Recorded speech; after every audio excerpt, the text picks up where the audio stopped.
Collision-based sales is a method for a salesperson, a leader, to be able to communicate a message. The 6 stages are: communicate a message, capture permission, convert mindset, compel to action, close commitment, and create competence. And what we've done is we've taken it and we've actually focused it on diagnostic laboratory sales, where we can start off with somebody who doesn't understand who we are, doesn't know what we do, right?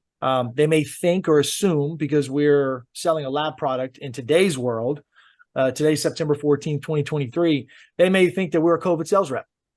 They may think that we're selling infectious disease only. In 2015 and 16, they may have thought that we were just a toxicology sales rep, or that we were selling pharmacogenomics testing, right? And so, your message is going to differentiate yourself.